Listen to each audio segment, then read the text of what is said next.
Muito boa tarde, pessoal. Mais uma vez aqui, Henrique Toledo, programa Nexus. Hoje nós vamos tratar sobre alguns assuntos bastante interessantes também. E, enfim, comecemos com o primeiro. Então, o primeiro assunto hoje que a gente vai tratar aqui são daqueles dois papers do Observatório ALMA, localizado no Atacama.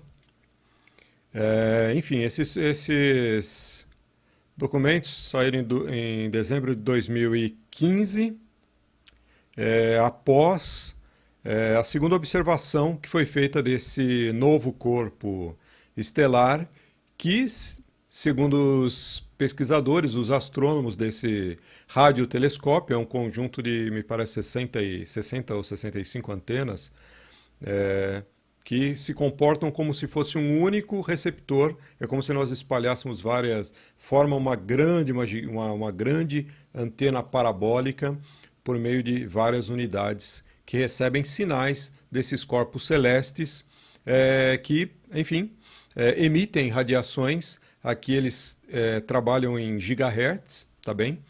Então eles conseguem fazer observações por meio dessas frequências eletromagnéticas de corpos celestes que não emitem luz, que emitem luz também, que emitem luz e que emitem radiação, não necessariamente uma estrela, mas planetas e objetos de certa magnitude. Pois bem, dependendo da distância, o que eu acho relevante que se extraem desses dois papers, primeiramente as datas das observações, tá bem? Então, assim, nesse primeiro paper aqui que nós temos aqui algumas observações que estão no resumo aqui, no sumário deste documento.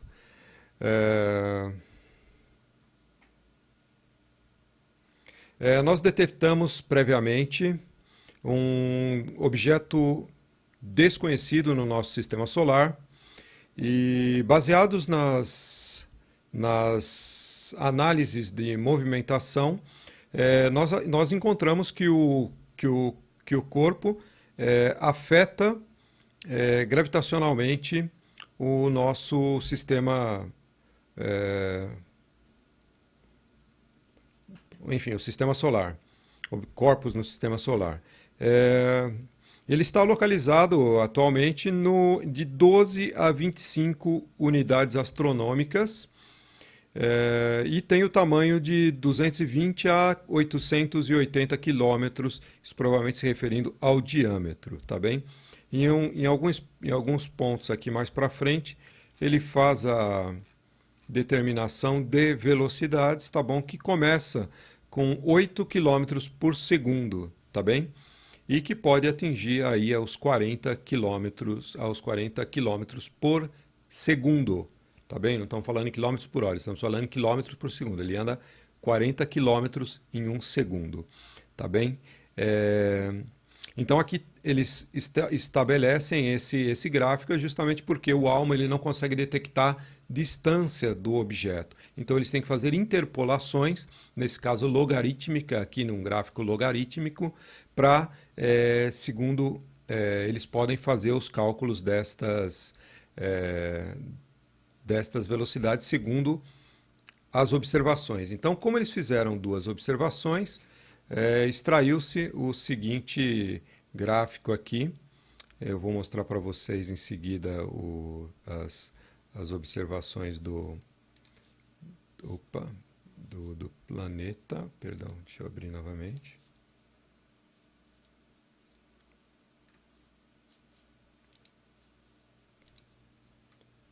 Então, nós podemos observar aqui um gráfico. Esse gráfico que indica, justamente porque ele não mede a distância do corpo celeste. Então, o que eles fazem? Eles fazem uma interpolação da suposta órbita desse objeto segundo as distâncias. Aqui nós temos várias linhas coloridas. Cada uma dessas linhas indica uma possível trajetória deste planeta, indicando a linha preta indica 20 unidades astronômicas. A linha verde, 2.000. A linha pontilhada azul, 10.000 unidades astronômicas. E a linha vermelha, 25.000 unidades astronômicas. Então, o corpo celeste, sendo essas são as duas observações que foram feitas, tá bem? E aqui se projeta nesse gráfico as futuras posições. Caso o orbe esteja na maior distância, ou seja, 25.000 unidades astronômicas, a próxima observação dar-se-á aqui, tá bem? Então, se a próxima observação se der nesse ponto do gráfico, significa que ele está a 25.000 unidades astronômicas, tá bem? Se der nesse ponto azul aqui, significa que ele estará a 10.000. Se ele der nesse ponto verde aqui, significa que ele vai estar a 2.000 unidades astronômicas, tá bem? E se observar, aqui ele fala que o gráfico não mostra a posição do corpo caso ele esteja a 20 unidades astronômicas. O que eles esclarecem é o seguinte, para a fonte até 20 unidades astronômicas, a posição esperada fica localizada mais de 1 grau fora da figura, fora do gráfico, tá bem? Então, quer dizer, a gente não vai ver se provavelmente essa observação dar-se-á em algum ponto aqui, nesta área fora aqui do gráfico. Então, o que significa? Exatamente isso, a gente só vai saber a velocidade desse corpo, justamente na próxima observação a gente vai saber aproximadamente a velocidade e a indicação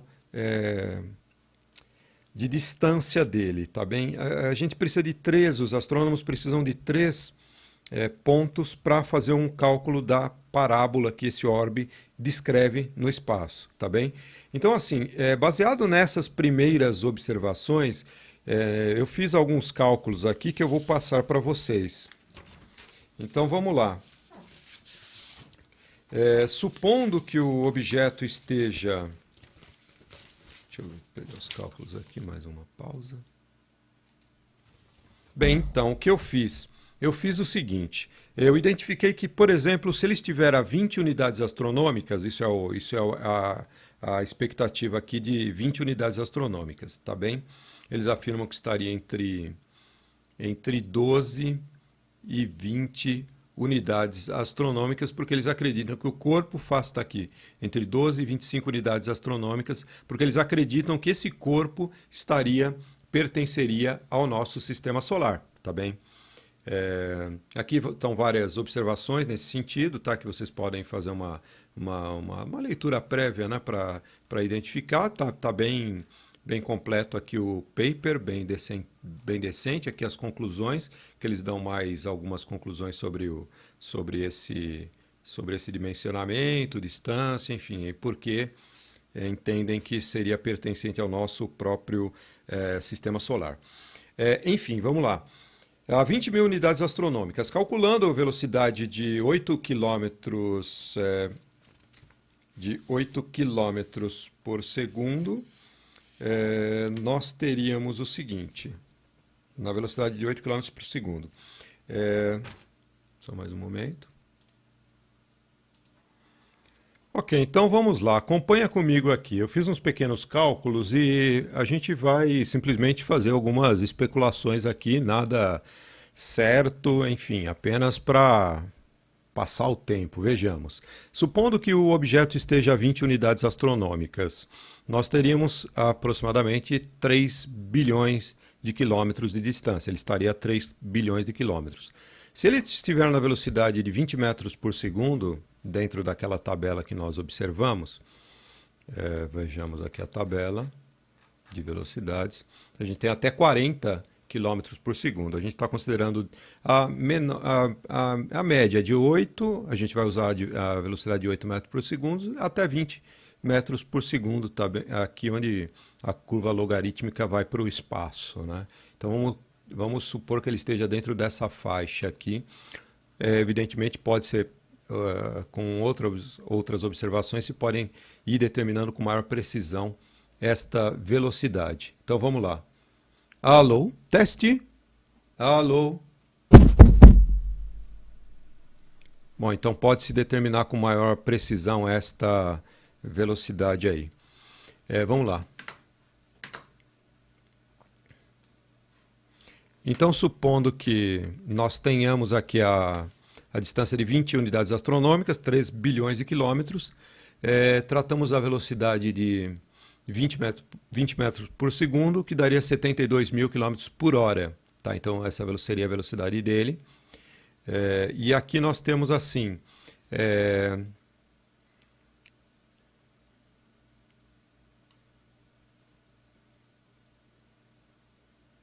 41 mil, nessa velocidade de 72 mil quilômetros por hora, nós teríamos, ele demoraria para percorrer essa distância de 20 unidades astronômicas em 41.666,6 horas, até um número cabalístico.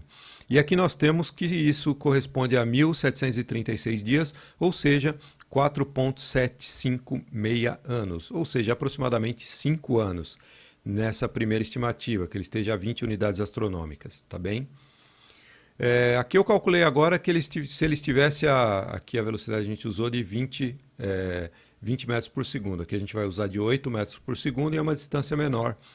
Ele estaria a 12 unidades astronômicas, ou seja, 1 bilhão e 800 milhões de quilômetros, a uma velocidade de 8 quilômetros por segundo, ou seja, 28.800 quilômetros por hora. Ele demoraria o período de 62.500 horas, correspondendo a 2.604 dias, e aproximadamente 7,13 anos, 7 anos para chegar aqui. Tá? Um outro caso eu calculei agora com a velocidade de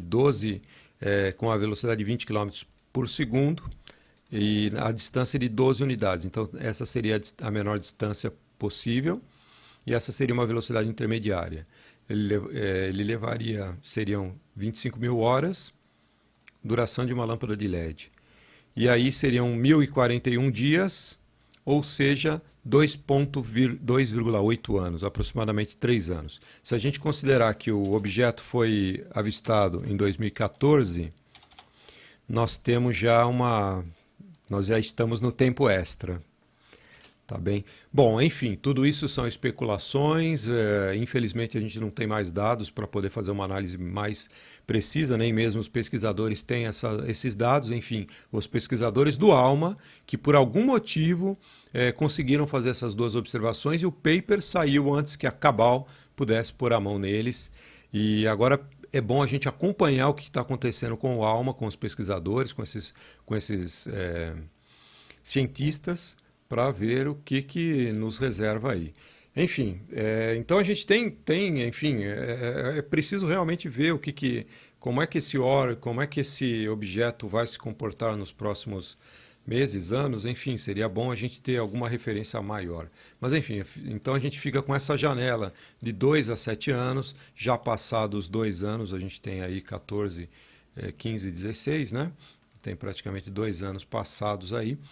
E, enfim, vamos aguardar. Não estou colocando nenhum pânico, não quero que, enfim, é, mesmo porque minhas análises são extremamente rasas, né? Quer dizer, sem qualquer tipo de aprofundamento. Foram várias especulações dentro do que o paper nos permitiu especular. Então, esse é a primeira matéria. Vamos para outra matéria que eu gostaria de. Na verdade, se refere à mesma questão, mas eu fiz outra relação aqui sobre esse orbe. Muito bem. Então, o que nós temos aqui? Mais uma observação nesse paper é que é o seguinte. Deixa eu mostrar para vocês. Pois bem, então aqui nós temos também mais uma observação que eu gostaria de mostrar e evidenciar para vocês. Vamos lá. Deixa eu ver se eu consigo melhorar o zoom aqui do material.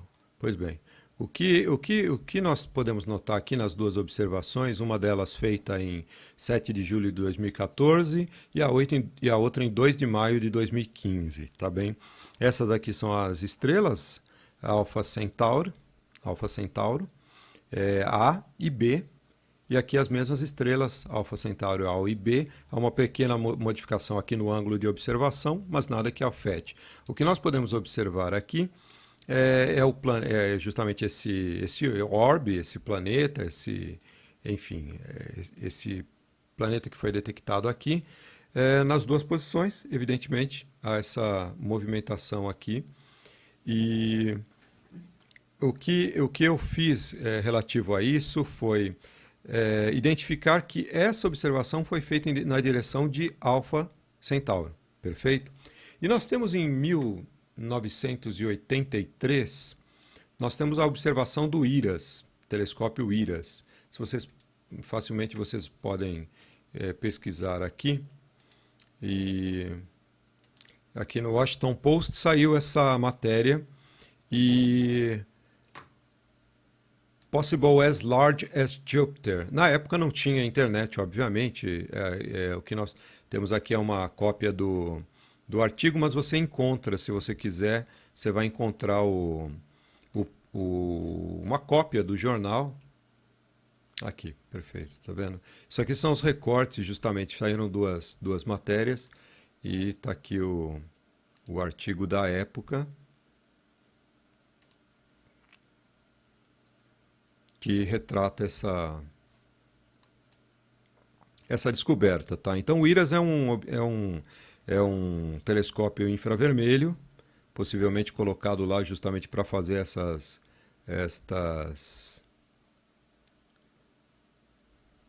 Tá, isso aqui já foi, desde 1841, que eles já sabiam que deveria haver um outro corpo celeste ali, justamente pelos desvios das órbitas desses planetas exteriores, principalmente Plutão e Urano.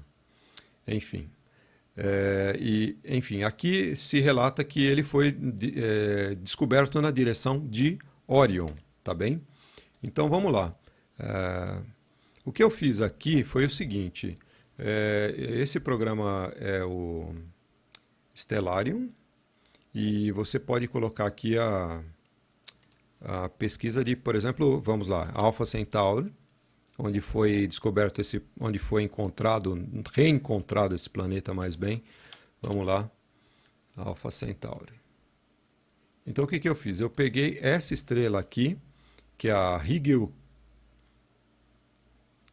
Centaurus, tá? E a gente anotou essas longitude e latitude que se dá no plano da eclíptica, tá? Então, quer dizer, não importa a posição nossa no planeta, vai ser sempre a mesma posição dessa estrela na eclíptica, tá bom? E aí eu peguei a outra posição, isso aqui essa primeira posição de Alpha Centauri, tudo bem? Então, essas duas estrelas aqui de Alpha Centauri, desse Alpha e Beta tá bem que essa aqui é a observação luminosa, ótica dessas duas estrelas. E aqui a gente lembra que o planeta estava por aqui, tá bem? Ou por aqui em cima. Pois bem, agora a gente vai lá para outra observação, que seria Orion. Tudo bem, aqui eu não, a posição do meu estelário, Orion só vai aparecer mais tarde aqui, né? Então eu precisaria colocar ele na posição aqui de Orion. O fato é o seguinte, é que nós temos que eu usei Alnilam. Vamos procurar aqui a estrela Alnilam. Tá, ok, eu usei essa estrelinha aqui, que é a Alnilam. Tá bem? Então, o que significa isso? Aqui eu tenho, novamente, latitude e longitude eclíptica, tá? Na eclíptica, na data. Perdão, eu uso essa aqui, que é a 12 horas. Perfeito. Então tá, a gente tem 83. E, enfim, se nós colocarmos num gráfico aí os 239 graus da Rigel Centaurus, Centaurus, né? Se a gente colocar os 239 graus, 27 segundos, 27 minutos e 24 segundos, nós vamos ter aí, se a gente colocar isso dentro de uma projeção, que eu vou mostrar para vocês também. Então vejamos aqui, nós temos aqui o plano da eclíptica, justamente esta linha aqui, que supostamente ela corta o planeta Terra e o Sol na mesma linha, tá bom? Então esse é o plano de rotação do planeta. E o que nós fizemos aqui foi justamente traçar nessa observação em que ponto, latitude e longitude, estariam esses dois eventos, tá bem? Então, o primeiro cálculo da Rigel Centaurus, a primeira estrela pertencente a Alpha Centaurus, Alpha Centauri, estaria a 239 graus. Se a gente pegar 0, a gente vai para o 239 e vai dar aproximadamente por aqui, certo? Então, a gente vai marcar aqui. E o que ocorre é que, calculando 83 graus, aproximadamente aqui. Porque nós teríamos aproximadamente isso. Aqui seria 90 graus. Deixa eu mudar a cor aqui. Aqui a gente teria 90 graus. Nessa linha aqui, tá? 0, 90. 83 estaria por aqui, um pouco mais para baixo, talvez aqui. Um pouco mais aqui, né? E nós temos aqui os 239. 239 graus. O que significa que ambas as observações estão passando na mesma eclíptica, isso é, ou pelo menos no mesmo plano de rotação, quer dizer, se há na mesma órbita, no mesmo plano da órbita. Então a gente pode traçar uma linha aqui que vai efetivamente passar, quer dizer, o planeta estaria numa órbita determinada, quer dizer, aí tem uma grande parábola aqui. Essa parábola, na verdade, é aqui, né? Essa palavra parábola estaria fazendo essa angulação aqui. E, claro, continua lá para cima ou lá para baixo, enfim. Então, a gente tem justamente esse tipo de reação aqui. É curioso que 239 bate com 83 aqui. Então, em tese, estaria rotacionando no mesmo plano. É curioso, né? Os dois alinhamentos, tanto em Alpha Centauro como em Orion. É só mais essa observação que eu gostaria de fazer. Vamos lá. Quer dizer, parece que bate. Ok, muito bem. Agora mais um assunto que eu achei bem interessante também é justamente a explosão do SpaceX. Vocês podem procurar aqui na internet, facilmente vão encontrar também as imagens das câmeras de observação do lançamento, né? do foguete da SpaceX, queria levar um satélite, não sei que tipo de equipamento que ia para lá, mas esse pessoal aqui sabia, esse pessoal que está cruzando aqui o nosso espaço aqui, tá vendo ele aqui? Acompanha aí justamente a gente tem a explosão no momento que ele passa e há um outro que vem por essa direção aqui em seguida. Observe.